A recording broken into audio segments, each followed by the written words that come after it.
ना जाने कहाँ बिया ओकर के बोलौले बे लइका लगी खिलावे के तब ना पता ना कहाँ ना पता रहतिया लागत अपन जिंजवा संगे बतिया होते घरवा में तन देखी तो जाके बड़ी बतिया होती है का जरा पटा ली ओकरा के।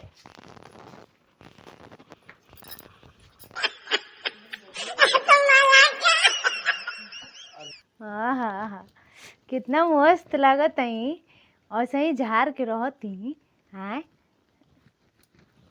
तो कतना लड़की रो भी मरती से ना ऐसे ही बन।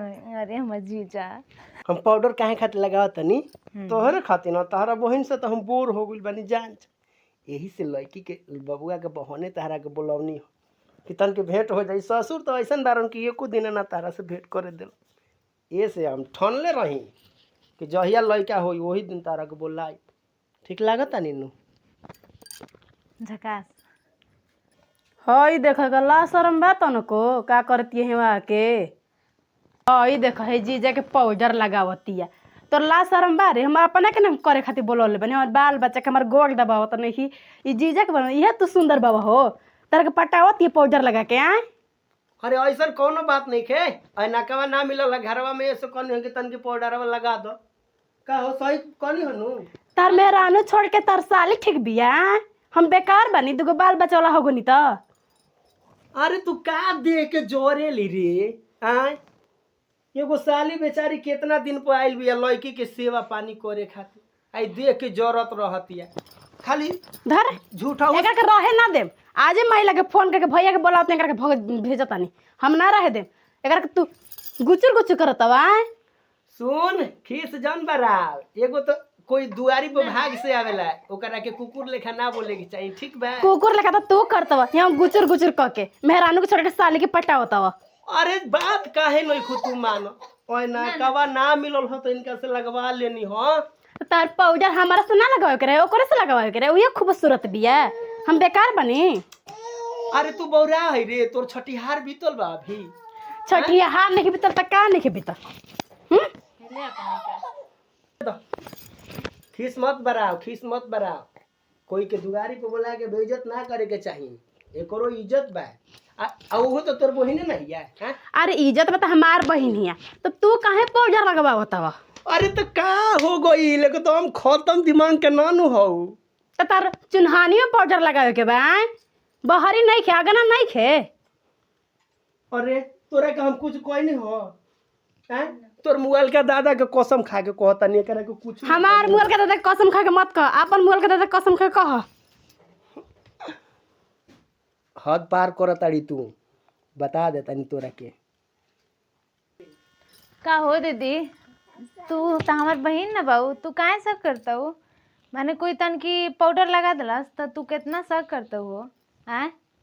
देख ला अपने दीदिया के करतूत देख ला कही ना कि तोर दीदिया हई करतिया तो कहलू ना रहुए में मैं गलती बा देख लेलू हमरा आंखें के सामने आ गेल शक करता हूँ ना हमके पहुंचा दा हम गाँव पर हम चल जाए आज हम ना रहब बच्चे तोर पर हम सकात नहीं खी हमर ई बात बा कि मैंने भात बनावत रही चाय बनावत रही ना लड़का लेके बैठा रही तो बताओ हम लड़का लेके संभारी कि खाना पीना बनाई आ तू आके चूल्हानी में पाउडर लगावती जीजा के इतना खूबसूरत बावन तोर मर्द खूबसूरत बावन।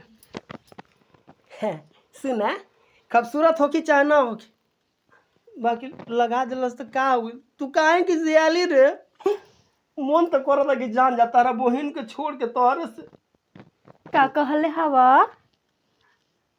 अरे का कोनी हो कुछ ना माने कोनी हो कि तार बहन बड़ी सुंदर लागेले यही से पाउडर लगावत रहा चूल्हानी में आके।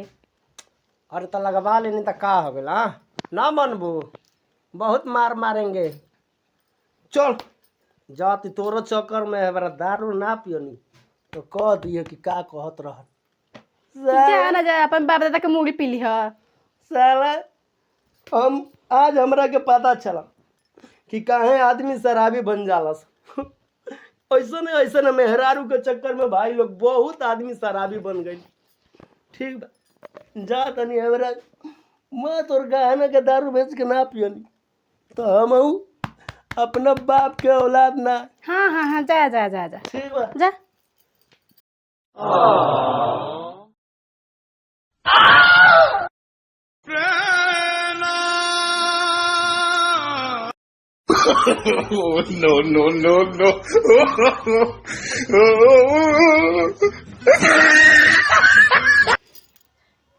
ए दीदी का रे बड़ी खर्चा लागत पनिया।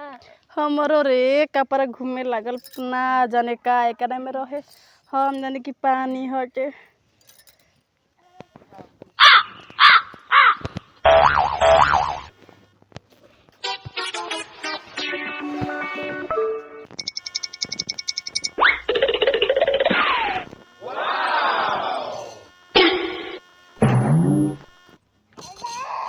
अरे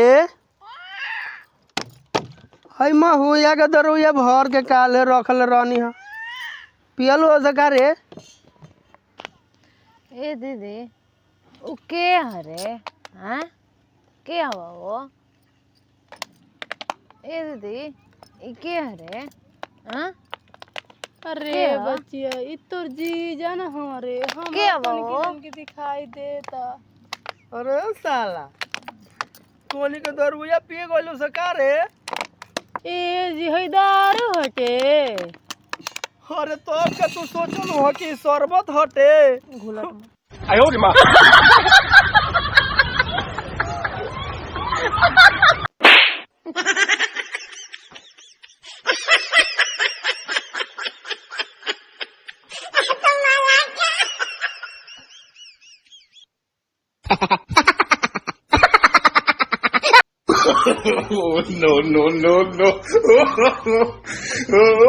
no.